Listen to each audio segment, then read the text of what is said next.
The Old Mire wasn't on any tourist maps, and for good reason. It was a sprawling, neglected wetland, a maze of stagnant pools, tangled roots, and trees that seemed to weep moss. I went there for the solitude, for the way the light died in the cypress groves, creating shapes that were both beautiful and unsettling. My camera was my constant companion, a barrier between me and the raw, untamed wild. Today, the air hung heavy and still, thick with the scent of decay and damp earth. I was deeper than I'd ever been, following a deer trail that eventually faded into a slick, algae-covered path. The silence was profound, broken only by the buzzing of unseen insects and the squelch of my boots in the sodden ground. I paused, adjusting my lens, aiming for a particularly twisted cypress, when a sound, barely a whisper at first, reached me. It was a faint, wet dragging, like something heavy being pulled through thick mud. I lowered my camera, my heart giving a little lurch.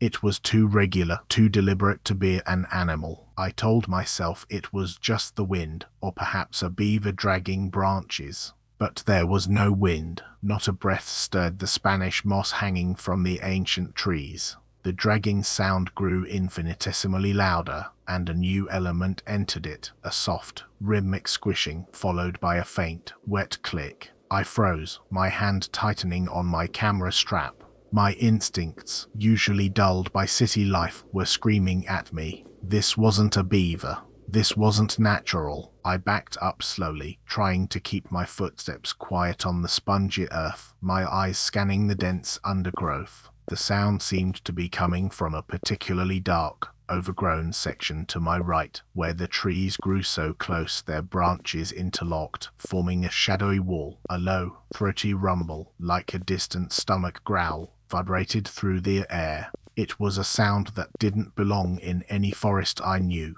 The air grew colder, heavy with a smell I couldn't quite place, metallic and earthy, like old blood mixed with wet clay. My breath hitched in my throat. I saw it then, not clearly, but enough. A momentary parting of the dense, hanging vines, and I caught a glimpse of movement. Not a deer, not a bear. This was wrong. Too many limbs, too fluid, too dark. It seemed to flow rather than walk, a low-slung, multi-jointed mass, almost like a massive spider but with an unholy, segmented bulk. It was moving parallel to my position, slowly, deliberately. I pressed myself against a rotting cypress trunk, trying to blend into the shadows, my heart hammering against my ribs. The rhythmic squishing and clicking grew more pronounced, and I could hear the wet, sucking sound as its limbs lifted from the mire. It was hunting, and I was in its path. Panic was a cold, sharp blade. My rational mind tried to dismiss it, to say it was an illusion, a trick of the light in the dim swamp. But my gut knew. I knew I needed to move, to get out, but the sheer size and speed I'd glimpsed paralyzed me. Every rustle of leaves, every snap of a twig made me flinch. The creature, whatever it was, passed my hiding spot, its dragging sound receding slightly. I took a shaky breath, telling myself this was my chance. I started to move, slow and low, trying to retrace my steps back to the faint deer trail I'd come in on. But the ground here was a treacherous labyrinth of roots and hidden pools, and in my fear, I misjudged a step. My boot caught on a submerged root, and I went down hard. My camera swung around, thudding against the wet earth. The splash echoed through the oppressive silence, impossibly loud. I scrambled up, mud slicking my hands and face, my camera now a heavy, waterlogged weight. The dragging sound had stopped. Everything had stopped. The air itself seemed to hold its breath.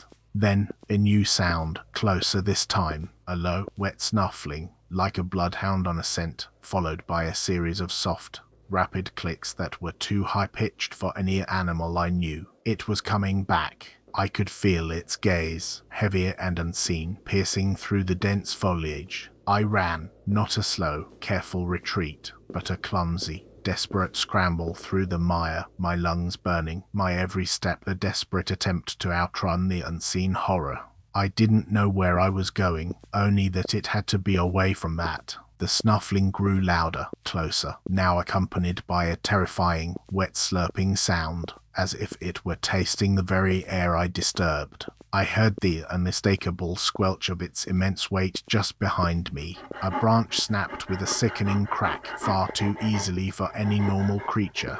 I risked a glance over my shoulder, a decision born of pure terror. What I saw made the blood freeze in my veins. It was taller than I'd imagined, a hunched, chitinous bulk of mottled grey and black, covered in what looked like slick, wet scales that reflected no light. And the limbs. So many limbs. They were slender but powerfully muscled, tipped with barbed claws, each one ending in a disturbing, jointed foot that left a distinct, multi-pronged impression in the mud. Its head was small, almost an afterthought, but dominated by a single, wide, black eye that seemed to absorb all light, fixed directly on me. Its mouth was just a series of undulating folds beneath that terrifying eye, constantly parting and closing. I didn't see teeth, but the implication was far worse. It accelerated, those many limbs moving with an unnatural, sickening grace, covering ground far faster than I could.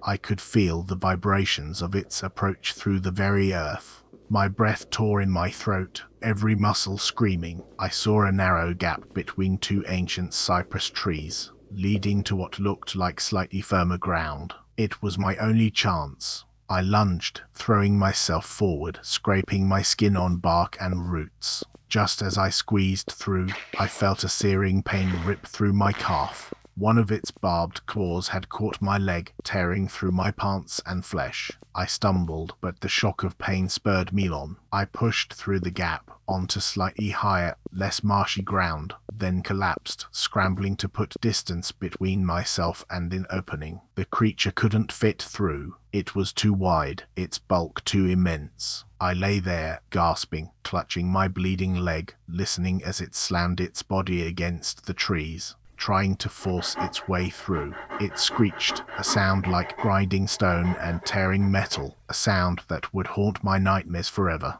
I crawled, then limped, back towards what I prayed was the way out, the creature's frustrated bellows echoing behind me, a promise of what awaited if I ever returned. I made it back to my truck, half conscious, the first aid kit a blur. I patched myself up, then drove, not stopping until the sun was high and the mire was a distant, horrifying memory. My leg healed, but the scar is a permanent reminder. The doctors called it a bizarre animal attack, but I know better. Some things are not meant to be seen, not meant to be found, and some places, like the Old Mire, hold secrets that are best left untouched, for there are things in the deep mire that hunt, and they never truly forget what they almost caught. Thank you for listening. If this story found you in the dark, subscribe and turn on notifications. A new tale waits every night.